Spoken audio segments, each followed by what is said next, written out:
Eric Brinkley from TT Esports over here. TT Esports is our awesome sponsor. And so tell me a little bit about TT Esports and kind of what your goal is. I know you're doing a ton of stuff for esports lately. Okay, so TT Esports is our parent company is Thermaltake, and it's a separate branch, separate brand from Thermaltake. So we're pushing into the esports market. We just started kind of making a big push this year. That's probably why not a lot of people have heard about us. But we're kind of working on getting our name out there and also doing all the events and LANs and giveaways and stuff that we can so that we make people happy. Awesome. So I know you're huge in Taiwan especially. Tell me a little bit about like globally expanding. Like what kind of made you decide that this was the time to kind of go global essentially? Okay, so for those that don't know, our HQ, our headquarters, is in Taiwan, as you mentioned, and so we actually have country managers. So for me, I'm the country manager for the United States and Canada, just North America. So I do the marketing, promotion, sponsorships, and stuff like that. But we also have guys in Europe, Australia, China, Japan. So I mean, it's kind of, we're not just going from our headquarters to the U.S. and trying to do it there. We're actually spreading out, which is kind of, how esports is. Esports is global. Even myself, I've traveled overseas twice to play in a tournament. So, I mean, like, it's all really interconnected. So there's really no point to just focus on one country. So we're establishing kind of a global brand, so that we can kind of reach as many people as we can, and also, promote esports, because for a while, at least in North America, esports was kind of really, not dead, but really quiet. And now with StarCraft 2 coming out and some of the other games getting a lot of large attention, it's something that we definitely want to get in on too. So that's why we're doing quite a bit with StarCraft right now. Awesome. Yeah, definitely esports is kind of blowing up here in North America, especially with tons of stuff going on. Tell me a little bit about yourself. Do you have a background as a gamer? How did you personally get involved with sort of the back end of gaming? Okay, yeah. I actually am a gamer. I mainly play FPS games. So I have a background in Counter-Strike, Call of Duty, a little bit of Quake. So, and my online handle is Snatch. So if you're an FPS gamer, maybe you've heard of me, I don't know. But so I was kind of like on that pro level. I say pro with little quotation marks because, I wasn't salaried or anything. I just kind of got to travel and play at these tournaments and things like that. But I previously worked for a Korean company called NH10, which did game publishing. So I got a bit of my marketing experience and coordination experience from there. And actually, I saw, as crazy as it sounds, I saw on TiVo's website they had a job listing. Are you the one? And it was TT Sports, marketing guys. So I just kind of applied, and then I guess they liked me enough to hire me and give me all this responsibility. So that's cool. But I have a background in PS games, so I'm really terrible at StarCraft. Like all those Forever Bronze comics, those are me. Like I'll build in a simulator and then forget to put probes in it, and I'm pretty awful. So I just like to watch it. But I'm a big fan of esports. I'm a gamer in general. So and I've been around for a while, with all these tournaments. So it's been kind of an easy transition for me to go from just a player to being on the other side of it, where we're doing events and sponsorships and things like that. So speaking about sponsorship, what kind of criteria would you judge? Because I know a lot of people watching the stream, or just kind of a lot of people in general who are on smaller teams or kind of want to get sponsored. What would you say, coming from your position as somebody who makes kind of the call on sponsoring things, what kind of qualities do you look for in like a team or a player or something like that in terms of deciding whether or not to sponsor them? Well, the first thing I look at is how like known they are, because obviously if they have a lot of followers and a lot of fans, it's going to get our name out quite a bit. But I also look at kind of how it can benefit us as well. I mean, I'm not always going to sponsor the top huge organization. I can, look at smaller teams, clubs, different little events.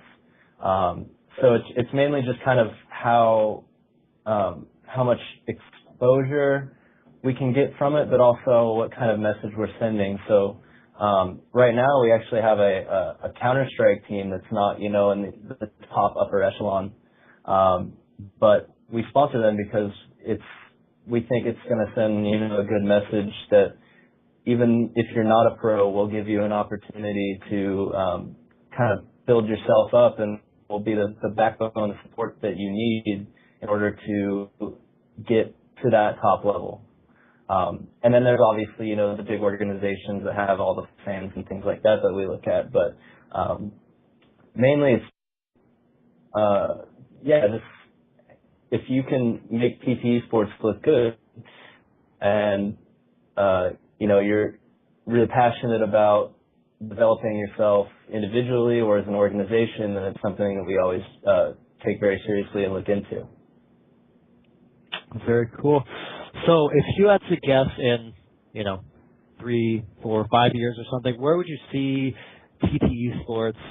Where would you see kind of esports in general? It's always really hard to make that kind of outlook, because I can think 5 years ago as a player, I would not have imagined that esports would be kind of doing what it's doing now, which is, I guess from an FPS player's perspective, it's kind of slowed down, but StarCraft 2 is just insanely huge. But as for TT esports, I mean, we have nothing but the best goals for TT esports. I mean, you look at companies like Razer or SteelSeries, they're everywhere in esports. They're plastered over all the events. All the players use their products. So that's what our goal is. In 5 years, I think it's definitely a very large possibility, and I'd almost say a high probability that you'll see TT esports in the discussion for the top gaming hardware, or hey guys, what should I buy? The TT Sports makes an awesome Mecha G1 keyboard, as you would know, right? And I'll go ahead and get a headset out towards you too. So you don't awesome. I definitely need that. But esports in general, I think we can see it, rapidly improving, as long as the things we do are to promote esports rather than a short-term interest. So I think you can look at Taiwan as kind of a good building block. I mean, not a lot of people know about the scene out there, but they have televised games every Saturday and Sunday, and it's kind of cool to see where they started and then where they're at now. So that's kind of how I see sports in 5 years, and hopefully it's huge. I mean, it's good for everybody if it's huge. So. Yeah, I agree. Well, thanks for coming on, Mona. Do you have any questions?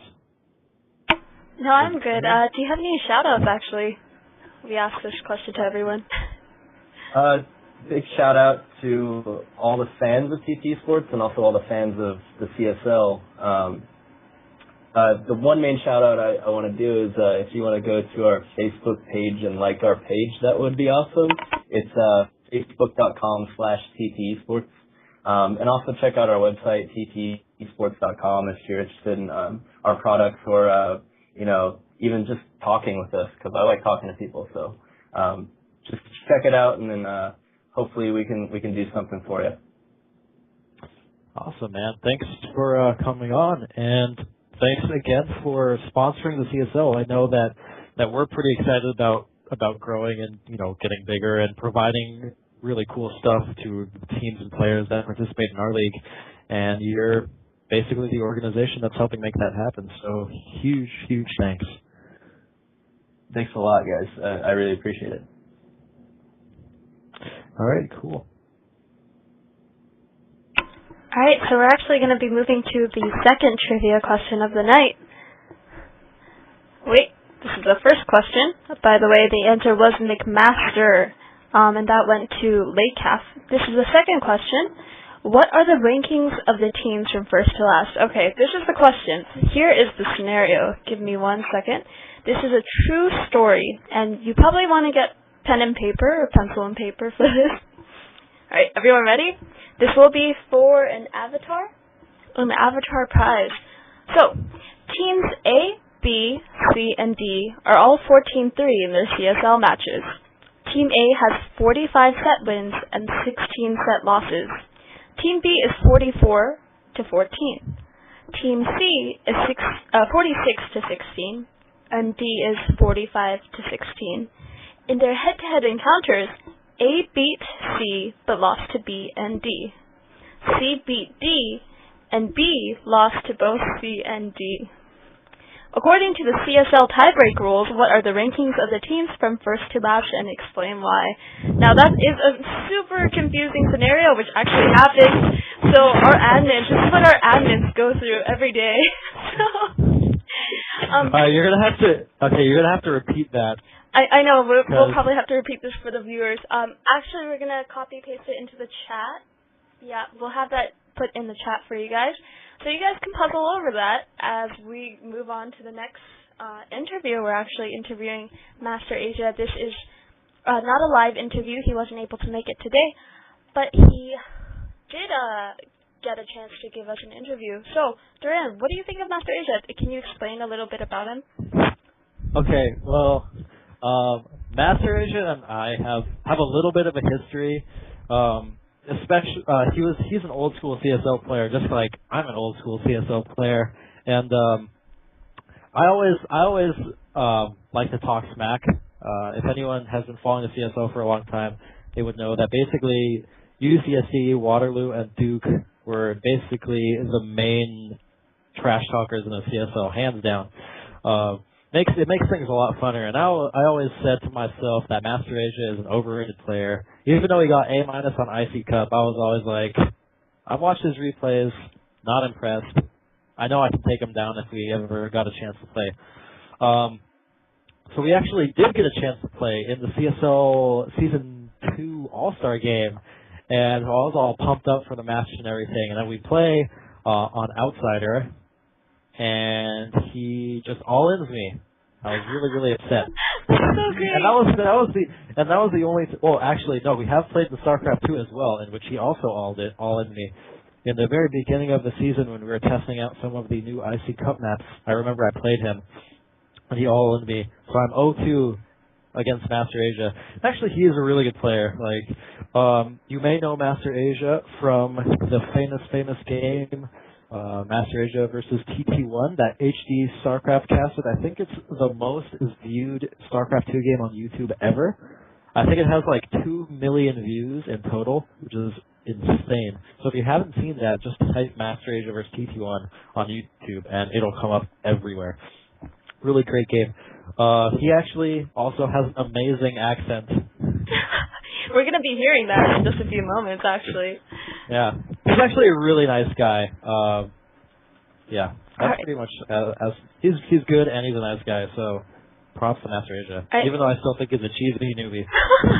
So I apologize for the sound quality ahead of time. We weren't able to get a very good, high quality interview. But it's actually pretty interesting. He gives his background. He talks about the CSL. He also talks about a ghosting accusation this season. One of the teams accused Master Asia of ghosting. So basically that means one of his opting teammates must have been telling him something because he magically discovered a proxy from using an overlord that kind of went one direction and then went all the way across the map to that proxy location. So he'll be talking about it a little bit. And we will be hearing it right now. I'm Master Asia. My name is Rodu Wang. I'm originally from China. Alright, so tell us a little bit about your history from China. You used to be a professional player, right? Yeah, when I was in the age of 21, 22, I was playing StarCraft 1 World War very professionally.